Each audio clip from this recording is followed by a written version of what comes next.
Today we're diving into some of your wildest Am I the A-hole stories. We've got betrayal, friendships gone wrong, and some seriously questionable decisions, all while I play some survival Minecraft. So let's get into the first one.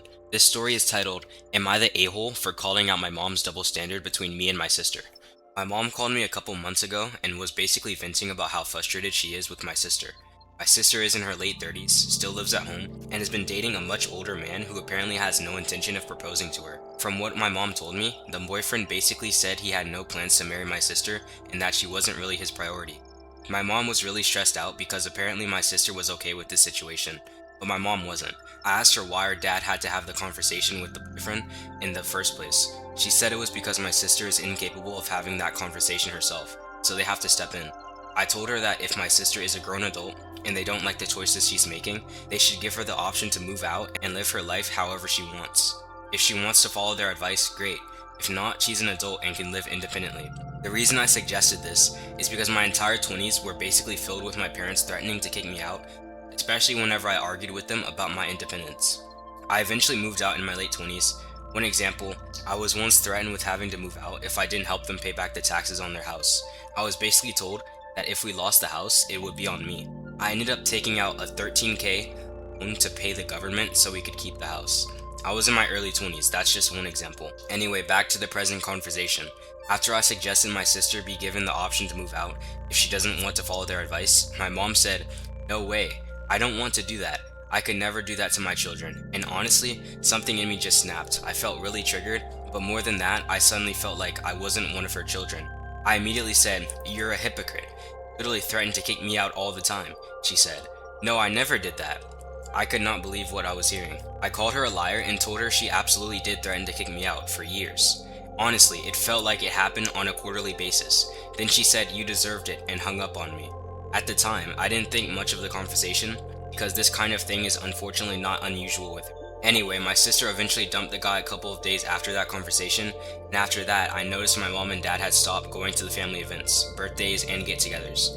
At first, I assumed my mom was just upset and healing from everything that happened with my sister's relationship since they're highly enmeshed. Turns out, it was because of me, confirmed by my sister. It's now been over 2 months, and my mom has completely iced me out and hasn't spoken to me. So, am I the a-hole for calling my mom a hypocrite and a liar after she told me she could never threaten to kick one of her children out, when she literally did that to me for years, and then told me I deserved it? Honestly, I don't think you're the a-hole here. Calling your mom a hypocrite and a liar was definitely harsh, but considering she apparently threatened to kick you out for years and then told you that you deserved it, I can understand why you finally snapped. The bigger problem is the double standard. She's willing to let her daughter make her own choices now, but apparently didn't give you that same freedom when you were younger. So yeah, I'm going with not the a-hole. Okay, so the next story is titled, Wife Refuses to Make Kids Ride the School Bus Each Morning. Our kids are in 2nd grade and 10th grade, and the schools they attend are very small. So elementary, middle, and high school all ride together on school buses. 2 years ago, when our youngest was in kindergarten, they both rode the bus to and from school every day. Last school year, our niece got her license and started driving to school and would pick up our kids for school as well. But she started college this year and is now 2 hours away. This school year, for whatever reason, my wife insists on taking them to school every morning. Her reasoning is that if the kids ride the bus to school, they would have to get up 45 minutes earlier to catch the bus around 6:30 a.m. Now for some context, we are pretty much struggling financially at the moment. We're doing everything we can possibly do just to make ends meet. Just keeping enough gas in the car to get where we need to go is a struggle. For example, this morning the car was on 0 miles to empty because I needed to go to the community college yesterday to see my advisor and register for fall classes. My wife wakes up yelling and screaming at me because there's no gas in the car to take the kids to school, even though she knew yesterday when I got home that there was no gas. So she scraps up some change to put gas in the car and tells, not asks, me to take the kids to the school. I refused and said no, absolutely not. There is a bus that comes every single morning that will take the kids to school for free. And if she doesn't want to wake them up earlier to catch the bus, then she will be the one to take them to school, not me. Am I the a-hole or what? Honestly, I don't think he's the a-hole here. If money is already extremely tight and they're struggling just to keep gas in the car, taking the kids to school every morning when there's a free school bus doesn't really make sense. His wife has a valid point about the kids having to wake up earlier, but that doesn't mean he should just be forced to spend gas they can barely afford. I think the bigger issue is that they need to sit down and agree on what's more important right now. So I'm going with not the a-hole, especially because he wasn't refusing to get the kids to school. He was saying they should use the free option that's already available. A close friend of mine has a yearly end of summer party, usually at a venue. She recently moved to a new house with a huge yard and so decided to do a backyard party. She decided to do potluck style, but all catered. Probably the wrong word here, but everything was to be pre-made. No one was supposed to cook anything. There was 32 people attending. I offered to buy desserts. I bought 24 cupcakes, 24 petite fours, and a large cheese and fruit tart. Halfway through the party, I noticed she only brought out the tart. I asked her, and she said she was waiting to bring the other desserts out when most of the food is gone. I honestly forgot about it until I heard someone ask, wasn't there supposed to be a cake? Because I initially said I would bring cake in the group chat. The group chat only has 8 of us closest friends. People had been going in and out of the kitchen all afternoon, but I had stayed mostly outside. I went to check and had to finally look in the butler's pantry fridge to find the cakes.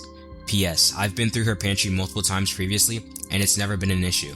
The party had been going on for 4 hours by then. Most people were done eating, so I took out the cakes, put them on the kitchen island, and announced that the cakes were on the counter for anyone who wanted some.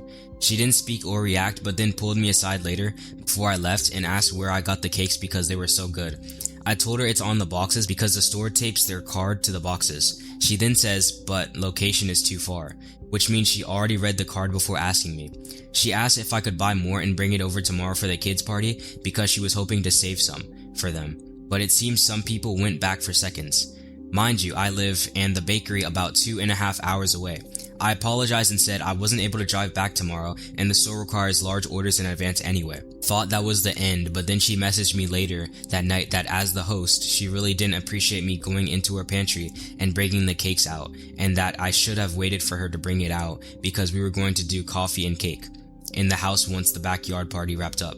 I read it on my home screen to keep it from showing red and didn't respond until the next day. I thumbs up her message and said sorry for the late response. I fell asleep after driving 2 hours to get home. I am more than ready to accept being the a-hole here, but I think when people bring food to a party, they are bringing it for the party, not the host. To me, this isn't the same situation as giving someone a gift, then telling them how and when to use it. She insinuated this in another message. I'm gonna go against the grain here and say you were the a-hole. I get that you bought the desserts for the party, but at the end of the day, you weren't the host. Your friend specifically told you she was saving the cupcakes and petite fours for later, and instead of respecting that, you went into her pantry and took them out and announced to everyone that they were available. Even if you thought you were helping, it wasn't really your call to decide when the food should be served. And honestly, the fact that she wanted to save some for the kids' party makes it even worse. You had good intentions, but you still ignored the host's plans, so I'm going with you're the a-hole on this one. I'm gonna wrap things up right here, and thank you guys so much for watching. I really hope you enjoyed the stories. If you enjoyed the video, feel free to leave a like and subscribe if you want to see more Reddit stories like these. That's it for me. I'll see you guys in the next one.